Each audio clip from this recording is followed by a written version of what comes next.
الله أكبر الله أكبر الله أكبر. Assalamualaikum warahmatullahi wabarakatuh. Alhamdulillahilladzi fadala bi ni'matillah wa jalla bi ni'matil iman. Wassalatu wassalamu ala sayyidina Muhammadin wa ala alihi wa sahbihi wa akhyaril insan. Wa ayyuhal ikhwan ittaqullaha fi sirri wal alan la'allakum tuflihuna fi sa'iri zaman.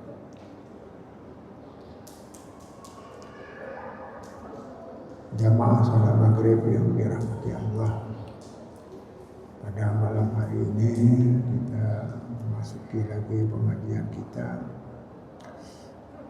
sehubungan dengan keindahan hukum Islam atau yang disebut dengan lebih juga disebut dengan maqasidus syariah. Maqasidus syariah ini adalah kajian-kajian tentang syariat Islam dari segi keagungannya, karena setiap syariat itu ada hikmah, ada tujuan. Maka ketika dipelajari tujuan-tujuan daripada syariat adalah sangat indah, sangat lengkap, mampu menjawab kebutuhan dari umat itu sendiri. Maka pada malam hari ini tentu saja kita mencoba ingin mempelajari kondisi sekarang, bukan hanya masalah agama tapi juga masalah masyarakat. Artinya kondisi sekarang seperti tidak dalam keadaan baik-baik saja. Di satu sisi karena ada perasaan tidak nyaman, ada perasaan tidak harmonis, bahkan ada kesan lain bahwa di tengah-tengah masyarakat banyak terjadi perbedaan-perbedaan, baik bidang agama, demikian pula bidang umum, bidang duniawi. Karena itu kalau kita mempelajari apa penyebabnya, bahkan perbedaan ini adalah sudah menyeluruh, baik tingkat pusat nasional, demikian pula di daerah-daerah. Ada saja kondisi yang tidak nyaman. Karena apa? Karena masyarakat tidak puas dengan kondisi yang ada sekarang. Karena itu yang perlulah kita kaji penyebab-penyebabnya. Di antaranya adalah berhubungan dengan, mungkin ada hubungan dengan ekonomi masyarakat yang sempit. Ya, bahkan kita lihat sekarang harga emas saja sudah hampir 80.000 per gram. Jadi kalau orang yang mau kawin mungkin perkawinannya ditunda sebab susah membeli emas yang banyak. Kalau 10 banyak saja harus sudah ngawang sekitar 75 juta. Jemaah yang berbahagia, demikian pula di tengah-tengah masyarakat kita melihat bahwa banyak saudara-saudara kita yang susah, yang sulit memberi barang-barang karena mahal, dan serta kebutuhan yang diperlukan adalah juga tidak terpenuhi. Lebih-lebih bagi orang yang ingin menyekolahkan anaknya baik di daerah ataupun di sekolah. Kalau di daerah mungkin ada hubungan dengan uang mukanya, karena dia menetap di dalam asrama dan sebagainya. Demikian pula biaya bulanan dan lain-lain. Bahkan yang paling berpengaruh sekarang ini ada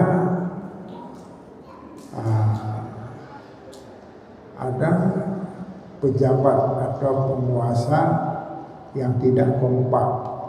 Bahkan kita melihat di tingkat nasional antara DPR dengan para menteri keuangan, demikian pula pemerintah di masing-masing tempat, termasuk di daerah-daerah juga terjadi perbedaan-perbedaan. Yang perbedaan ini adalah bermuara kepada tidak kompak. Kenapa tidak kompak? Karena berbeda kepentingan. Karenanya pada malam hari ini kita ingin mencoba menyikapi bagaimana sebenarnya pendapat dari agama kita. Artinya pandangan agama kita menghadapi situasi yang seperti ini. Bahkan yang paling menarik bahwa kita semua sudah yakin agama kita itu sangat lengkap, sangat toleran, bahkan nilai-nilainya diakui oleh dunia, baik oleh orang Islam dan bukan Islam. Maka yang menjadi pertanyaan, kenapa sampai sekarang belum tuntas, belum selesai? Maka jawabannya adalah ada hal-hal yang mempengaruhi.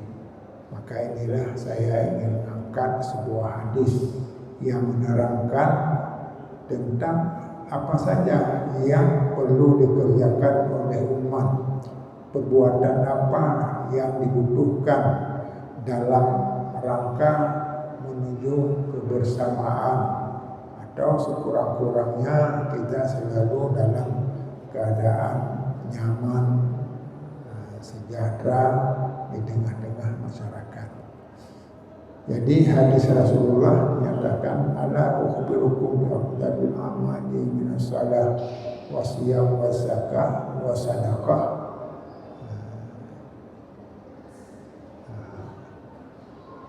Ala ukhbirukum bi afdalil a'mali minas shalah wa siyam wa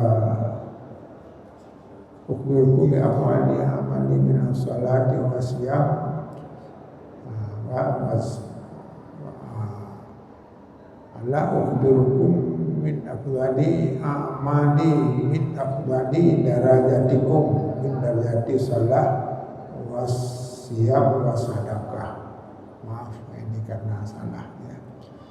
Jadi apakah kata Rasulullah, apakah tidak kami beritahukan sebaik-baik amal, yang amal itu melebihi derajat salat dan derajat puasa dan melebihi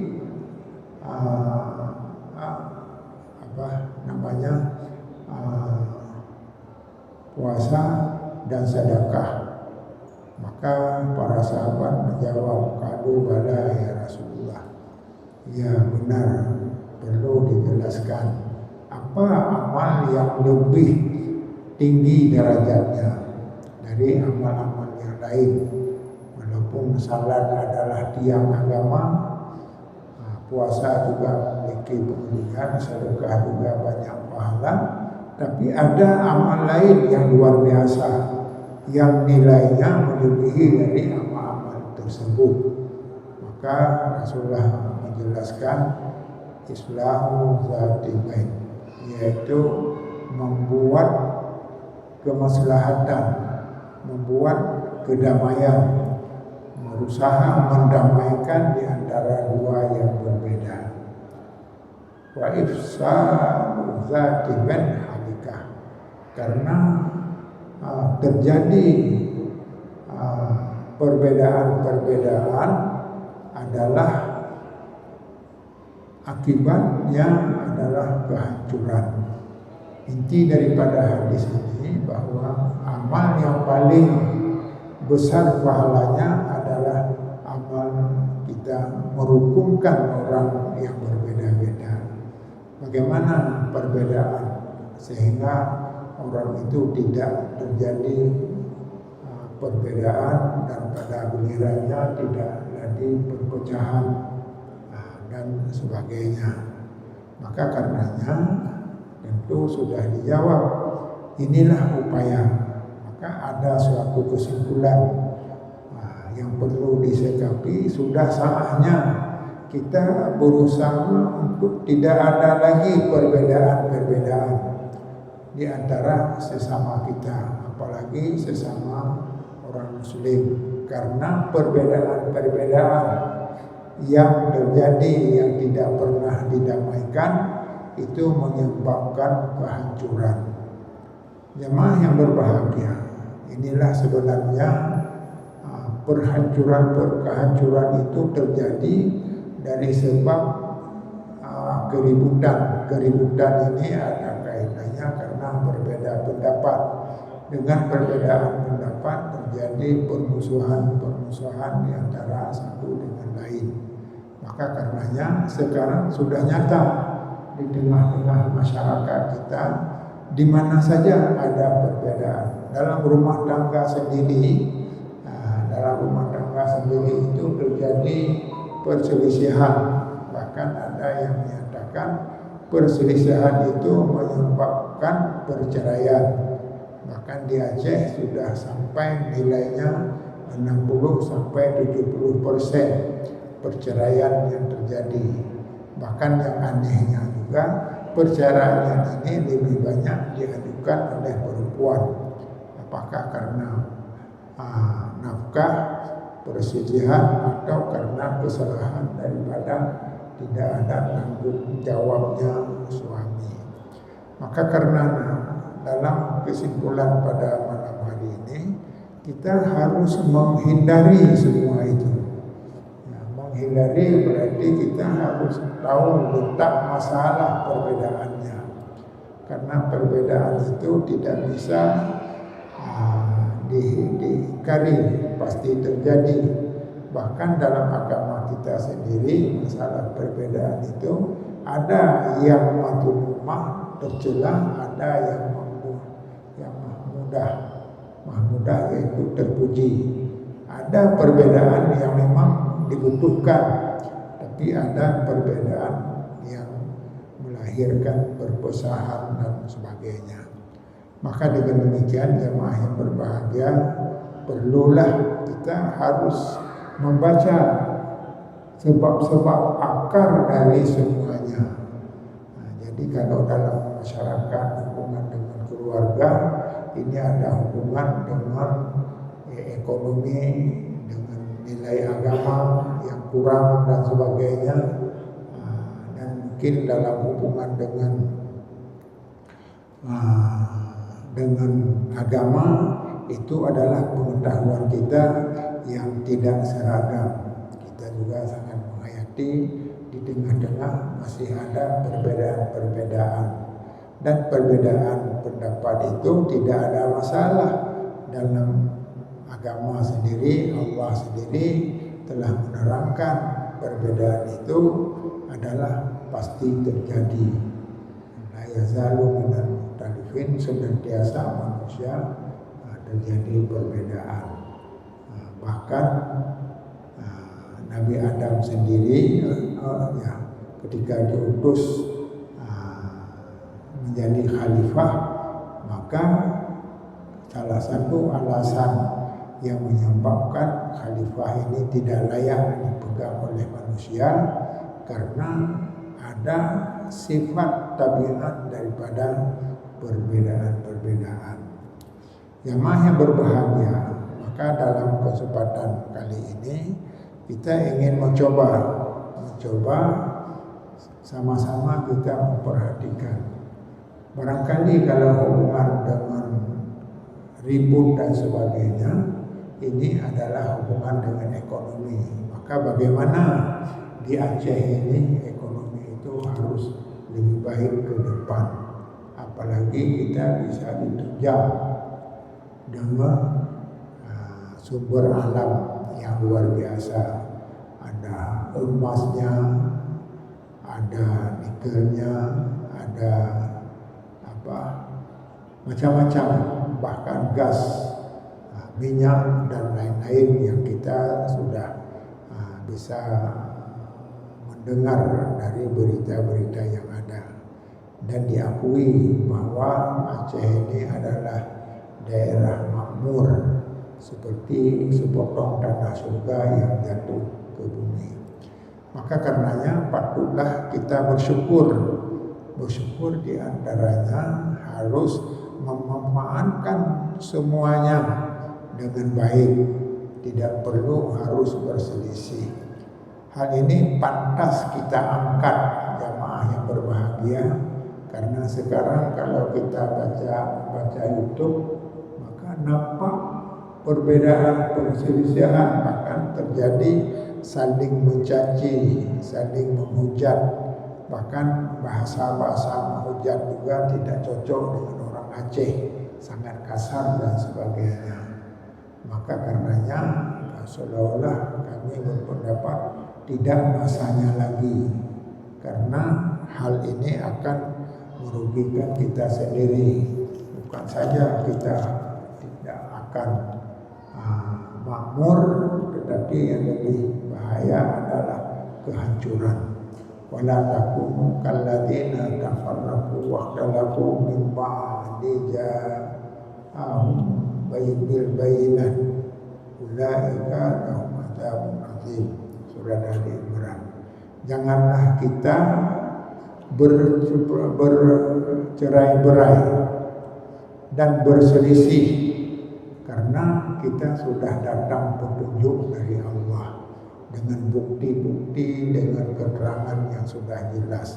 Kalaupun ini terjadi, ini kita akan menyebabkan azab yang sangat besar.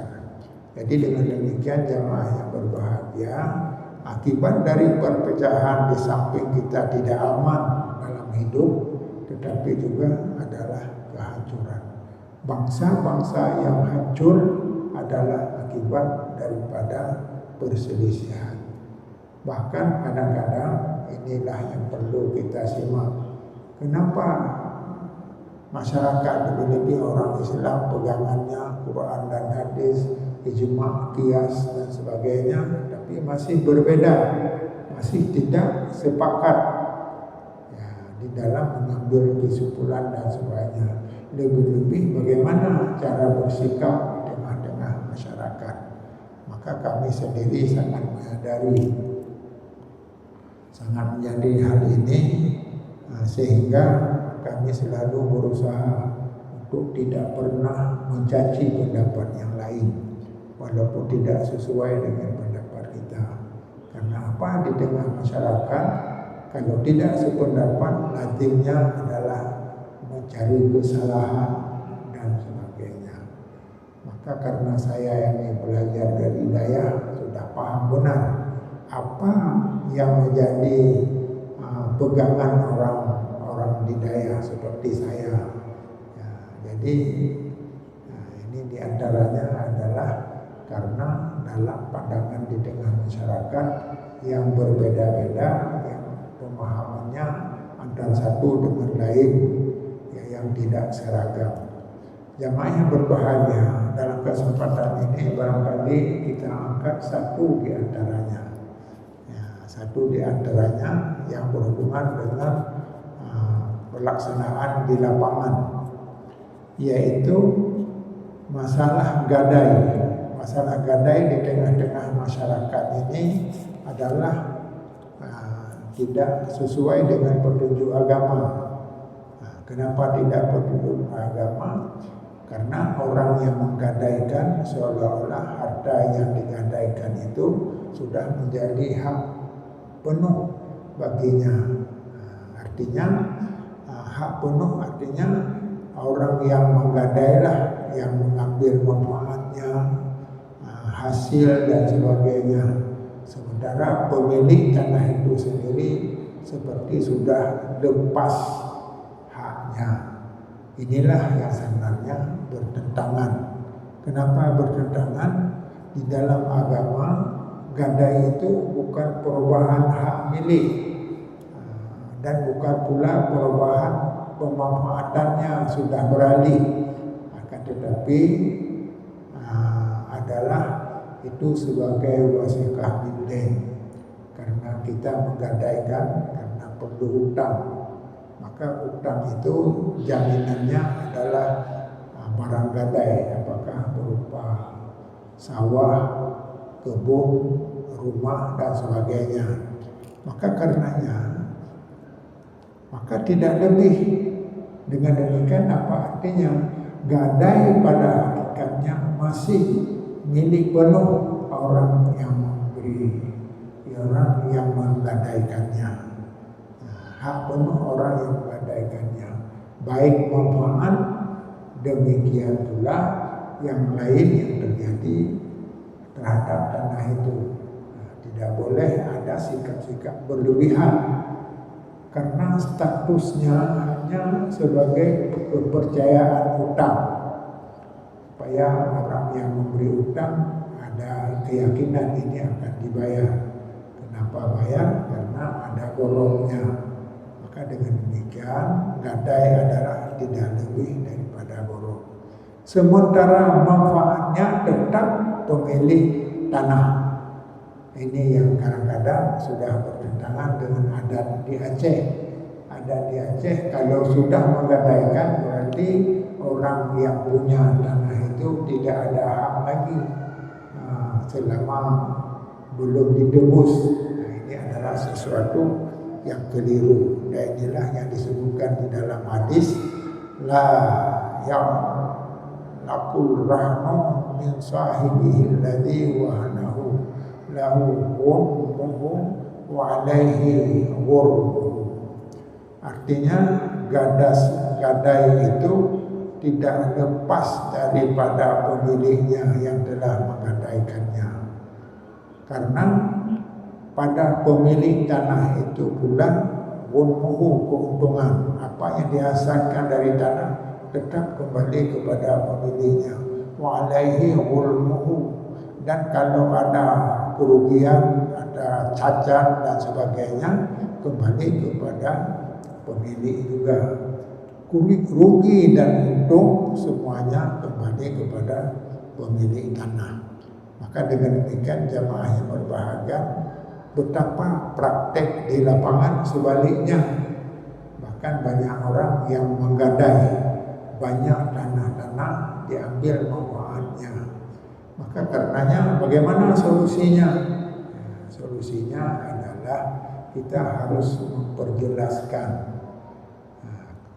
Karena memperjelaskan apakah tanah yang kami gadaikan itu bisa diambil oleh pemilik itu, oleh yang menggadaikan, oleh orang yang meminjam uang itu sebagai jaminan hutang, atau memang masih punya hak penuh. Maka hukum dasar agama tetap menjadi hak penuh. Dan inilah yang perlu saya sampaikan di sini. Ini praktek di lapangan justru sangat bertentangan. Maka bagaimana solusi? Ini adat sudah berlaku di Aceh, maka harus dipertegas. Kalau memang ada menggadaikan sesuatu, maka kita harus terangkan bahwa ini punya tanah saya, milik saya. Dan kalau tidak, maka hasilnya untuk saya. Kalau orang yang bersangkutan tidak mau, maka tidak berhak. Ya, kita tidak berhak. Maka perlu dijelaskan. Bahkan ada pendapat Syafi'i yang kita baca dalam Ikhtisar mazhab Syafi'i, yaitu kalau secara umum kita menganggap bahwa ini sudah digadai akan menjadi milik, maka akan mengakibatkan berarti kita memakan riba. Kenapa? Karena tanah itu tidak boleh dimiliki, dimanfaatkan oleh yang menggadaikannya. Jadi dengan demikian jamaah yang berbahagia, ini sesuatu yang sangat bertentangan. Memang dari zaman dulu ada juga praktek-praktek gadai ini, tapi inti daripada gadai itu adalah sebagai jaminan hutang. Kalau orang tidak mampu membayar, maka barang yang digadaikan itu boleh dijual. Misalnya ditangani oleh Pak Kesi. Kalau dalam pendapat Syafi'i, yaitu harus ditangani oleh hakim. Hakimlah yang menetapkan bahwa barang ini harus dijual untuk membayar hutang. Kurang dan lebih maka harus diperhitungkan. Kalau lebih berarti dikembalikan kepada yang menggadaikan, yang menggadaikannya. Kalau kurang harus ditambah oleh pemilik tanah yang karena harganya tidak laku lagi. Meskipun sekarang banyak orang karena dalam keadaan susah bahwa yang digadaikan itu kalau tidak bisa dibayar ditambah biaya gadainya. Kalau dulunya 10 manyam, ini tambah 5 manyam lagi. Bahkan ada setelah tidak dibayar maka diserahkan langsung semuanya kepada yang menggadaikannya itu. Jadi kenapa? Untuk melunaskan hutangnya. Maka dengan demikian jamaah yang berbahagia, berdasarkan hadis ini, maka satulah hal yang aneh kata Imam Syafi'i, faman lahu syir'un fa dimanuhu minhu la min ghairihi. Maka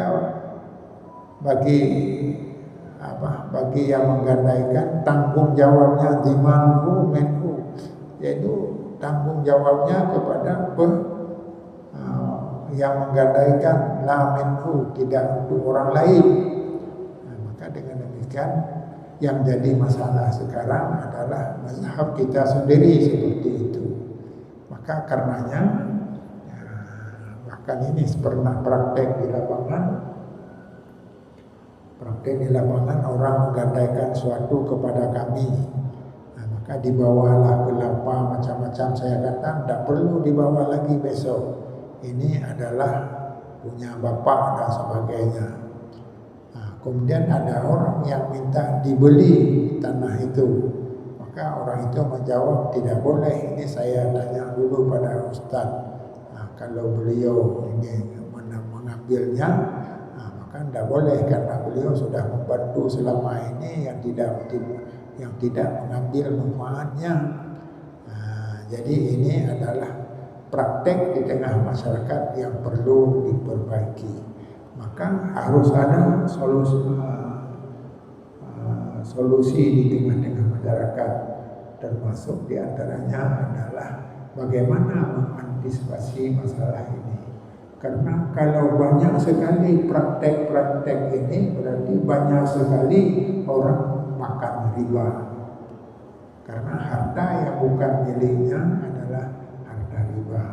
Maka semuanya akan mengakibat tidak baik kepada pemilik harta yang menggadaikannya. Maka karenanya memang adalah suatu hal kenyataan di tengah-tengah masyarakat sekarang. Orang menggadaikan sesuatu karena keperluan uang.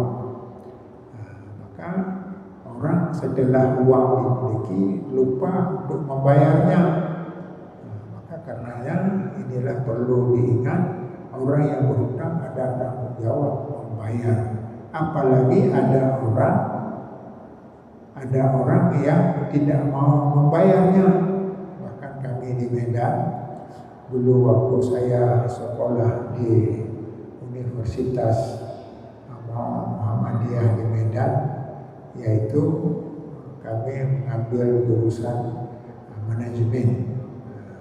Jadi dan yang ditanyalah tentang bagaimana kalau seseorang yang berhutang di bank tidak membayarnya.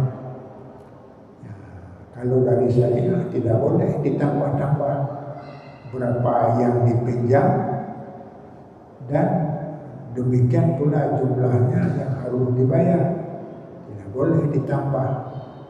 Jadi karenanya saya membuat sebuah makalah, benar karena tidak boleh diambil itu nama fadal, riba fadal namanya.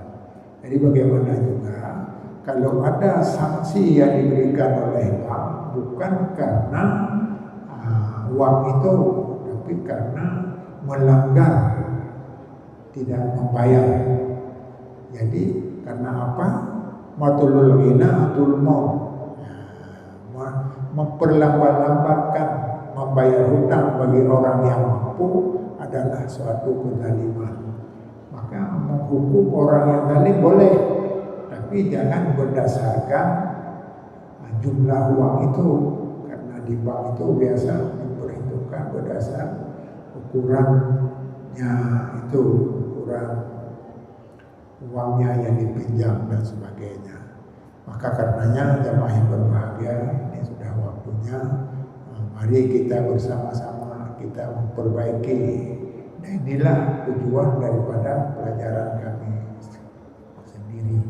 Bukan masalah lain, tetapi masalah-masalah yang perlu diluruskan. Nah, maka karenanya lebih baik melalui diskusi, melalui kajian-kajian para ulama, termasuk dalam hal ini adalah majelis ulama. Majelis ulama tentu bisa menetapkan hal ini sehingga jelas, dan praktek di lapangan juga adalah berada sama, tertib dan sebagainya. Wabillahi taufiq wal hidayah.